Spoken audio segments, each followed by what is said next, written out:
In this video, I'll be taking you through all the places that we ate at in Boston and giving you my honest opinion of what I thought of each and every place. The night we got in, we ate at Cosmica, which is a restaurant that is attached to our hotel we stayed at called the Revolution Hotel. It's a nice little Mexican-inspired bar. They have lots of drinks and Mexican-inspired dishes on the menu.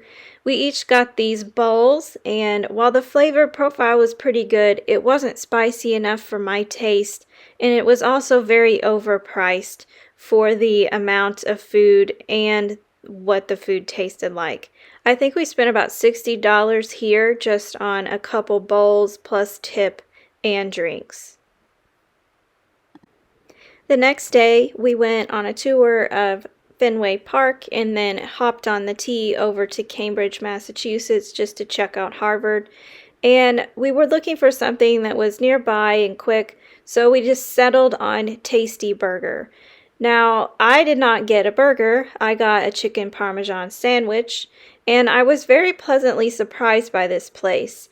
I thought that the portion sizes were good. I got 2 yummy Parmesan fried pieces of chicken between a bun, and it had marinara sauce and cheese on it, and it was definitely very filling and a lot better than what you would expect for a fast food joint.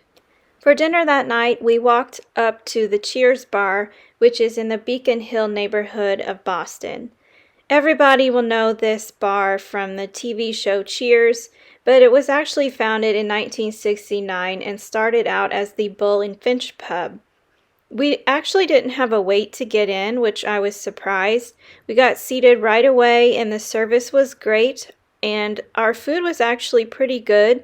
I wasn't sure what to expect, but the Boston cream pie was probably my favorite that we ate.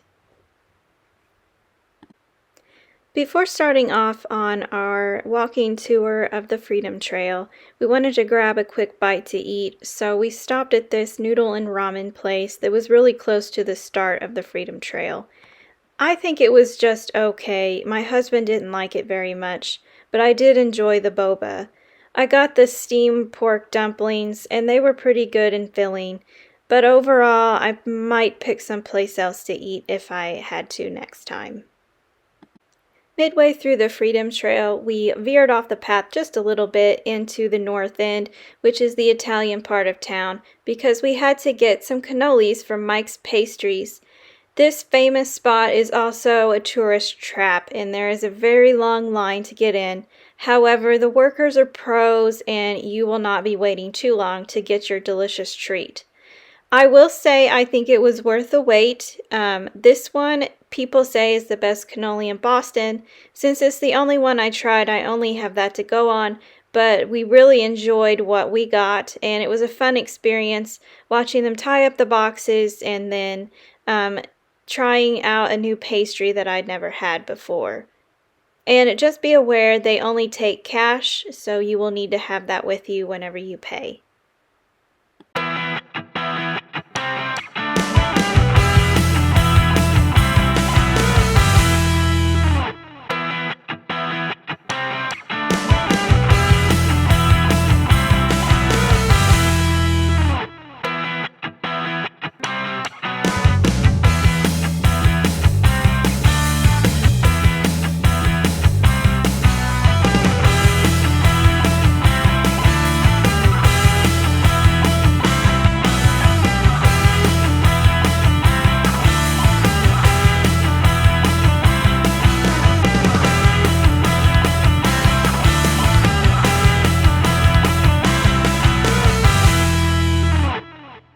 I got the classic chocolate chip ricotta-filled cannoli, and it's dusted with powdered sugar.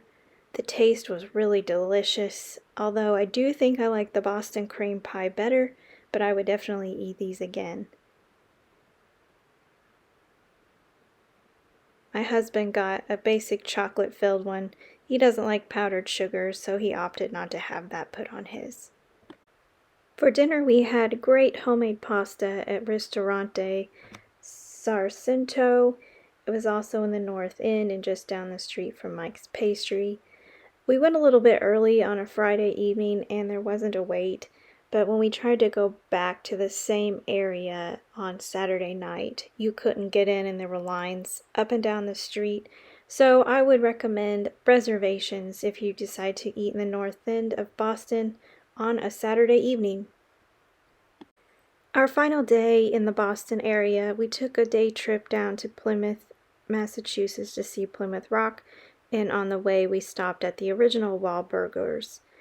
I really wasn't that impressed with this restaurant. I found the burgers to just be okay.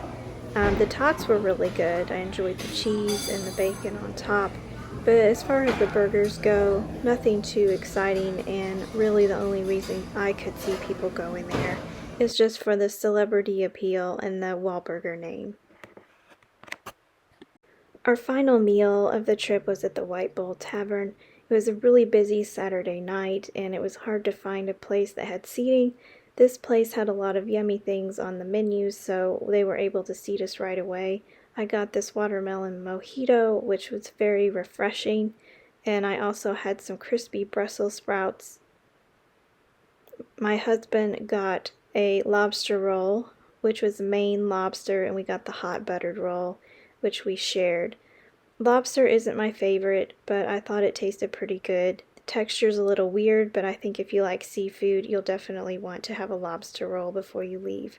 I hope you've enjoyed my tour of food in Boston, and as always, it would mean a lot if you would subscribe to my channel.